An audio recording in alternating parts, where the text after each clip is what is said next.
Hello, this video is a demonstration for the lab number 10 of ELE 8940 on networking, and this is the first part where we're going to use two different routers to connect two networks. And there's actually a total of three networks here. They all have the default subnet mask of 255.255.255.0, but there's a network that's 192.168.2.0 and 1.0 and 3.0. So these are the three networks that we need to interconnect together. So that's our task. And we're going to add two different routers. And if I want to know the router, I think I can just click on this and it tells you that it's a 2901 router. They're both 2901s. And this is a 2960 switch. And you can see down here, this is the 2901 router.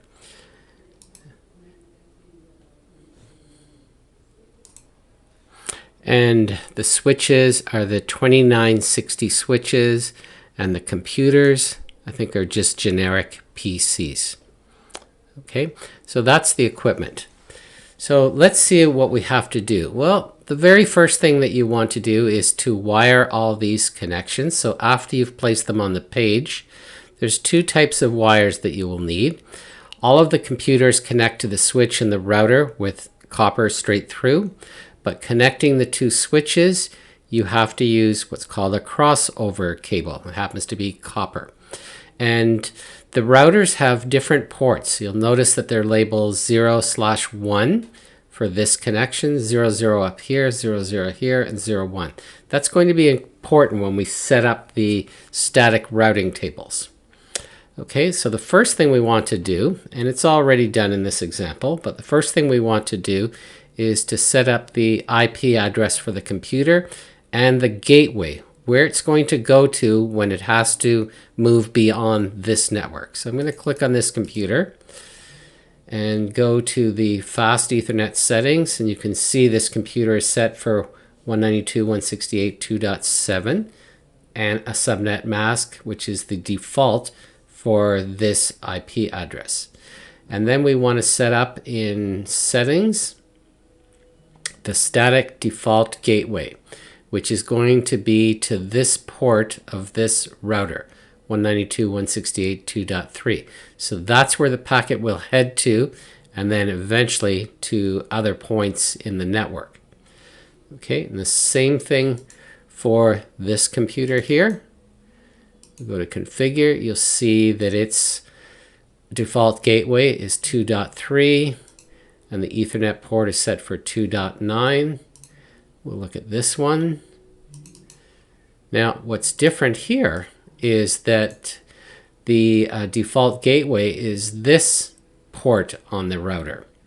Okay, and the fast Ethernet is the 3.5, and same thing over here, it should be 3.7, and the gateway up to here. So those are all set up correctly.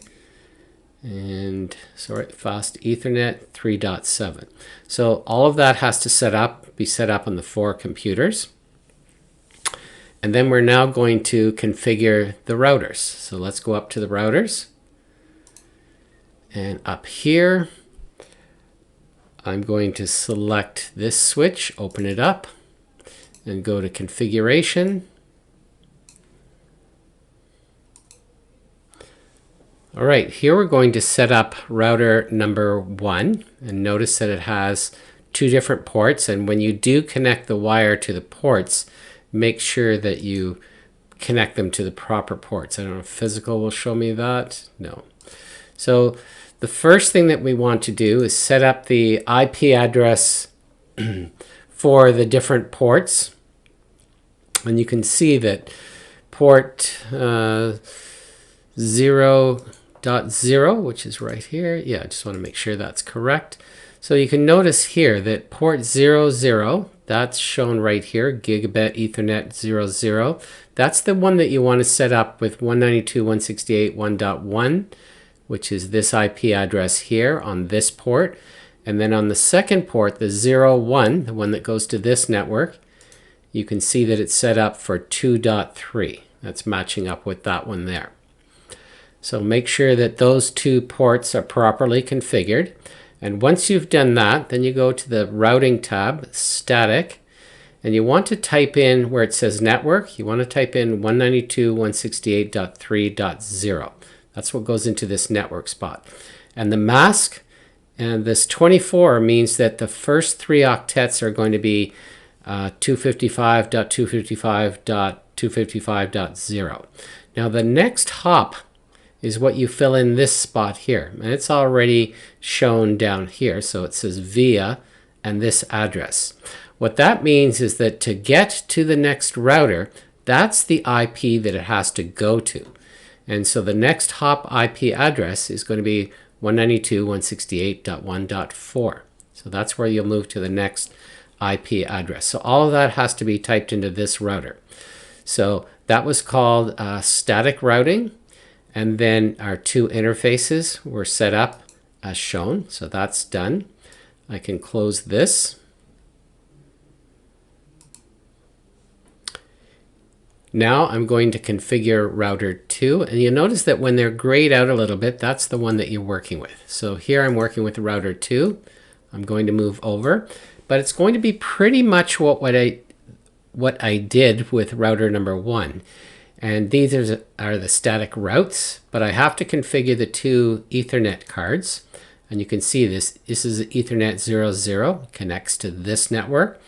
It's 192.168.1.4, and then the three 255s. And then 0.1 is the one that connects to this network. So it must have the same network ID, which it does here.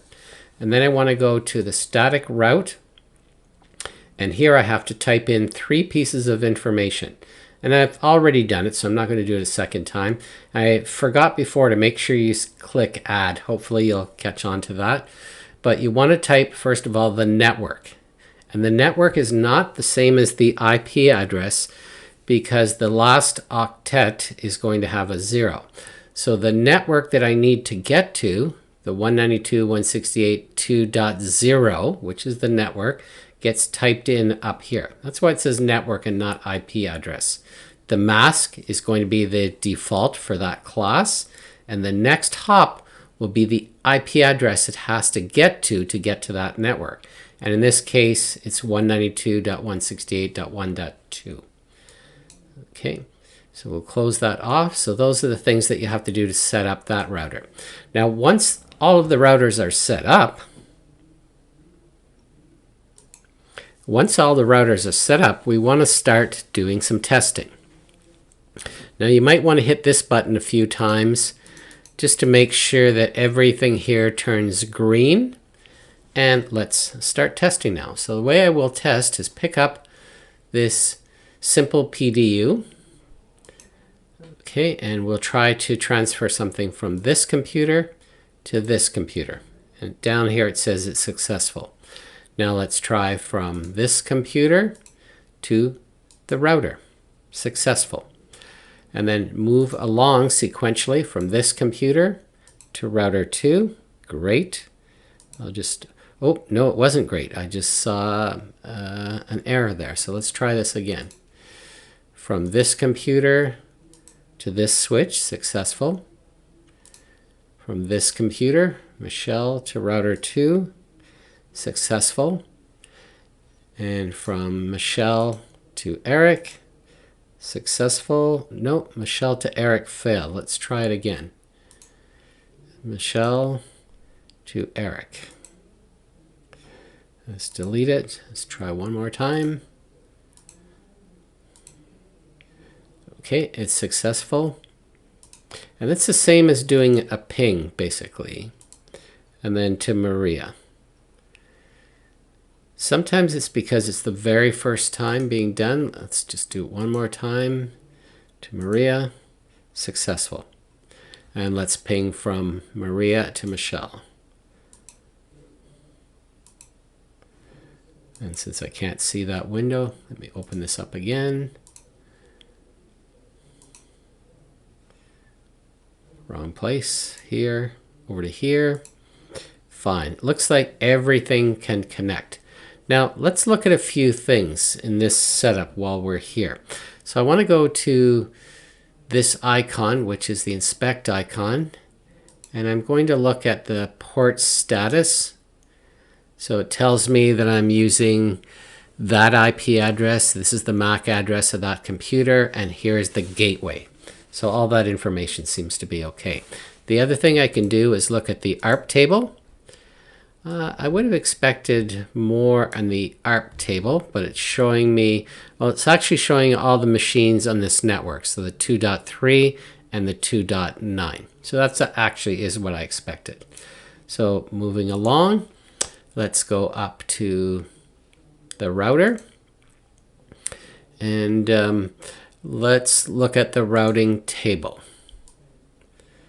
Okay, so this is the routing table that we created.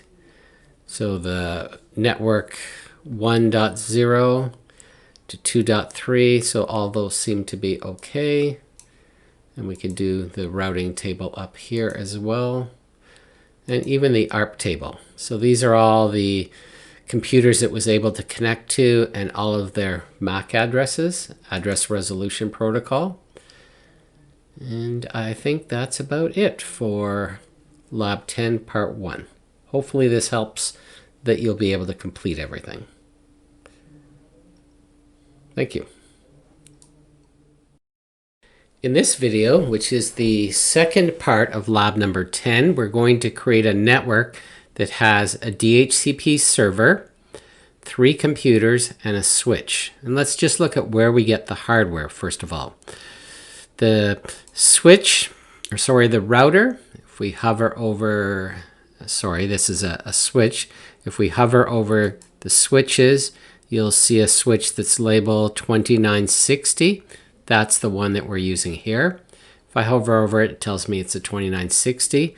The computer is a server. So this DHCP is going to be a server, and we're using 3 computers. And the first thing that you'll want to do is to program the computers. So we're going to come down to each computer and go to configuration. And I don't need to do anything in settings. It's all done. Or actually, we've got to come down here first. And we're going to set it up for DHCP. Normally it's set up for static, but I'm this time going to set it up for DHCP. And it's automatically going to issue an IP address. And we'll see how that's done in just a second. But under settings, we also have to add the default gateway and DHCP. So make sure these 2 things are set. And that should be the case for all the computers. So let's open this one, go to configuration, DHCP, 192.168.1.1 for my configuration, and it's set up for DHCP. And then the settings here, same thing, DHCP. And this one's automatically received it, but yours won't be the first time around. And the same thing for the 3rd computer. Now the next thing I have to do is go up to the DHCP server, and we'll click on that. And we want to go to DHCP Services. So in this tab that says Services. And our default gateway will be 192.168.1.1. And the IP addresses that each of these computers will receive will be defined here. So the starting IP address is 192.168, whatever your number is here, and then 10. So it's going to start automatically issuing them starting from 10. I've put a maximum number of users of 10. You could change that if you want. Once you've done all that, once you've set it up, you click on Save, and it'll update the information down here. So the pool name, I just left it the same. I made it 1.1 is the default gateway. There is no domain name system. And this is starting at 10, and there's a maximum of 10 users. And the subnet mask is 255.255.255.0, which is the default. So if you set all of that up correctly, you should be able to ping all these computers. And let's give that a try. So they all have their own IP address assigned automatically now. And let's look at what each one is. So This one at Faster Ethernet 0 is .13. And this one is .11. And this one's .12. So 10, 11, or 11, 12, and 13 have automatically been assigned. And this one is .1. So let's try pinging these computers. So click here and here. And let's delete that again, restart. Here to here, successful. Here to here, successful. Here to the middle computer, successful. And let's just go to the server, but it should be okay. Good, so I'm able to ping every computer. And if we wanted to look at a little bit more information inside here, the ARP table. So that's the address of all the other computers. So the server is 1.1. The second computer was .11, the third computer .12, and these are the MAC addresses of those computers. So that's Address Resolution Protocol. And the other thing you can do is just, while we're here, try the simulation. And all it does basically is it allows me to see the activity when I put, well, let's delete this one. Start over. I put a message here, and we want to go to here. And then you just press the fast forward button, and you see the path it takes to get to those computers. And since this is not the first time, it's not going to go through that DHCP server because it will have already issued the IP address and it's known to each of the computers because of the Address Resolution Protocol.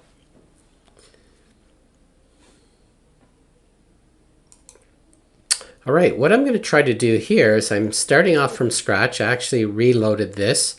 And for example, if I go to here and look at the ARP table, there was one because I did go to one computer. But if we look at another one, there's just one for that computer. And there's none there yet because I would have gone back and forth between two computers. So let's just see what happens, and maybe I'll reload it again. Okay, I've just reloaded a new copy of this program. I'm going to go to the tool that allows you to look inside here and going to the ARP table, and there's nothing in the ARP table, and I should find the same thing here. Okay, because it hasn't done any communication. So what I'm going to start with is I'm going to turn on the simulation, and I'm going to put a packet from here over to here, and then we're going to monitor what happens. Okay, and you'll see the information up here. So let's press play. And see, it goes to the DHCP server this time. Back to here. And let's see if I move this window, whether you'll see more information. Yeah, we missed out on what's happening, but there was a DHCP request here. And then we keep going. Oh, it already made it there.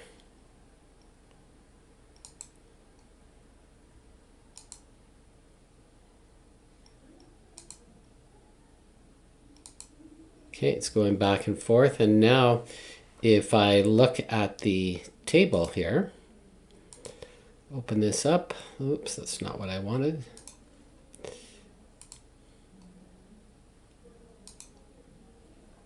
That's kind of useful information, but that's not what I wanted to see. I think that was in the letter. Okay, so that's the address resolution. I think I'm going to stop here, but yeah, that's neat. If you want to look inside the letter, it gives you a little bit more information of how it made it from one point to the other and the different layers. And same thing here. This has all of the IP addresses for source and destination, sequence number, size, kind of kind of useful information. So I'll close that, and I'll close this particular example and move on to number 3. In the last part of the lab, or part 3 for lab number 10, we're going to set up a domain name system and a web server to actually allow us to view web pages, or simple web pages. This is the one I find most interesting, I suppose. So the first thing that we want to do is we want to connect all of the hardware, and you can see they're all connected with straight through copper cable. And the switch is a 2960. So if we go to the network devices and switches, you'll see there's a 2960. And the computers, or end devices, are both server computers, but I've renamed them to DNS server and web server. So let's look at how wiring it. We've done this before, so we don't have to do it. I don't think I have this set up for DHCP, so we'll just check these computers. Let's not do it that way. Let's just click on the computer and go to configuration. And yes, I've just given it a static IP address of 192.168.1.20, but I also did set it for a DNS server of 192.168.1.1. So make sure you set up those two things. The DNS server, which is where it goes to up here. Okay, that's the DNS server. Up here is the web server. So we want the IP address of the DNS server. I've done that. And the Ethernet address for this machine is .20. Let's see what we've done the same thing for this machine. Configuration. The DNS server has to be set up, and that's under global settings. Okay, it would be this tab. You can see from this heading. And then we also have to set up the interface. And it's static at .21 and the default subnet mask. Okay, so that's the computer setup. Now let's go to the DNS server. So I click on the DNS server and go to configuration, and my DNS server has a static IP address of 192.168.1.1 and a default subnet mask. And the global settings, I've set the DNS server to this address and static. The next part in setting up the DNS server is to go to the Services tab and click on DNS and make sure that it's turned on. So we have to hit that radio button. And this has already been set up, but what you will type here is we're going to use www.algonquin.com in this name box. Leave type as it was, just a record. And the address of the domain names, the address of the web address that we want. The address of our web server. So that's what will go in this box here. It's 192.168.1.2 in my case up here. So that's the IP address of the web server. And what the domain name system does is converts the name to an IP address. So it has to have a table that shows the name that we're using and the IP address to go to for that name. So in our case, our name is algonquin.com and 192.168.1.2. And the only other thing you have to set up is the IP address, and I think I showed you that for the interface. Make sure you set that up. Now to go to the web server. So we'll close this off. Go to the web server, open that up.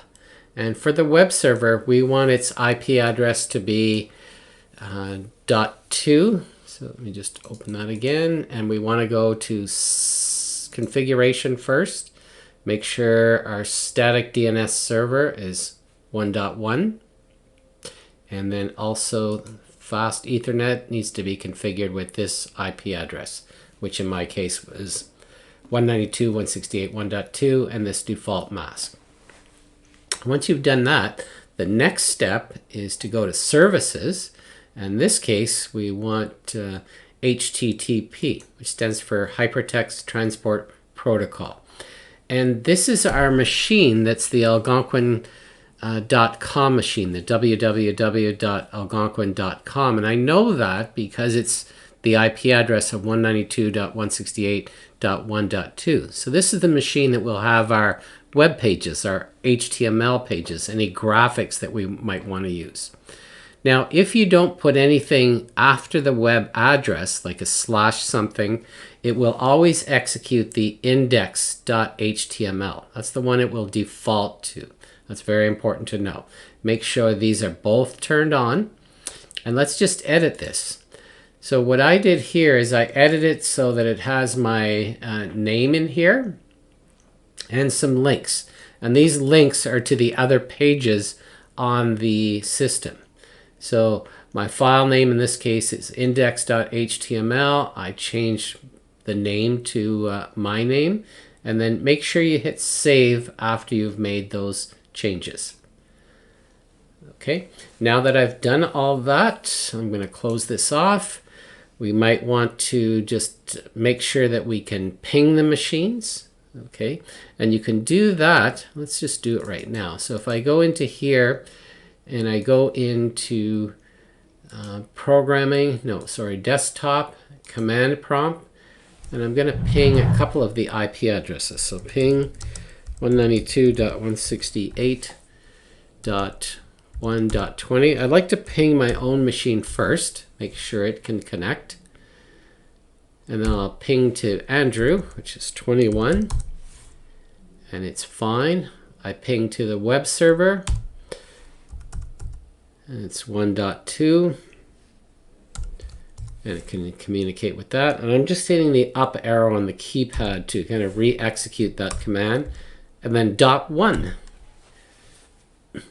All of these seem to work perfectly fine. So that's using ping, but I can also use this envelope just to make sure I can go from the DNS server to that. It was successful.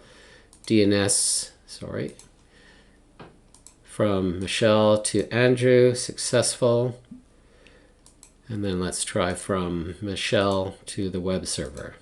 And that seems to be successful. Now, what I'll do next is I'll go to this machine and I'll click on the web browser. Okay, and in that web browser, I'm going to type in www.algonquin.com. And now what it will do is it will go to the domain name system first and look up in the table. It's kind of a cross-reference.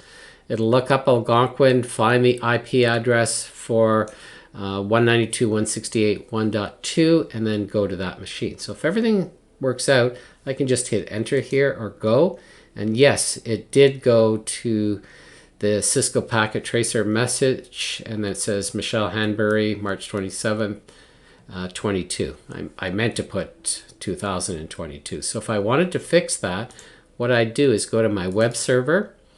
I edit my index.html, and here I would just change this to 2022. So this is where I'd like you to add your name, just after this line here. And then save it. Yep. And then go back to, let's try from Andrew this time. And in programming, desktop, HTTP, and then www.com.